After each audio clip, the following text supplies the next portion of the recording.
मैं सावित्री सिंह देवी को पचड़ा गाने जा रही हूँ। मैया कैसे फूल को लोभा जाती हैं।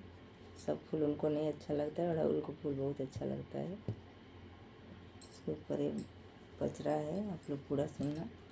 ये बहुत पुराना पचड़ा है, बहुत सब गाते हैं, आप लोग सुने होंगे, लेकिन फिर भी सुनिए।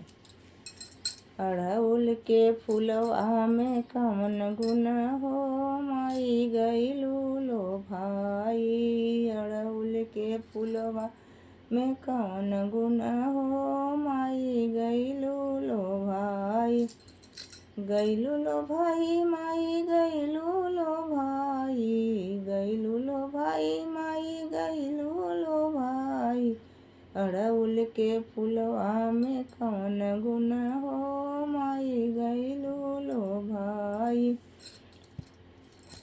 माली कहा फूल मैया मनही न भावे, कहार मैया मनही न भावे। मलिया के हरवा में कौन गुण हो, मैया गइलू लो भाई। फूलवा के हरवा में कौन गुण हो, मैया गइलू लो भाई। अड़हुल के फूलवा में कौन गुण हो, माई गइलू लो भाई। अड़हुल के फूलवा में कौन गुण हो, माई गइलू लो भाई। सोने का कलसा मैया मनही न भावे, सोने का कलसा मैया मनही न भावे। मटिया कलसवा में कौन गुण हो, मैया गइलू लो भाई। माटी के कलसवा में कौन गुण हो, मैया गइलू लो भाई।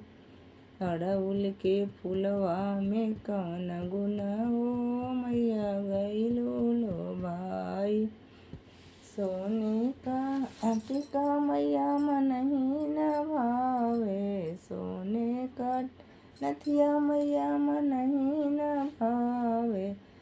पटिहरवा सिंदूरवा में कौन गुण हो, मैया गइलू लो भाई। टिहरवा सिंदूरवा में कौन गुण हो, मैया गइलू लो भाई।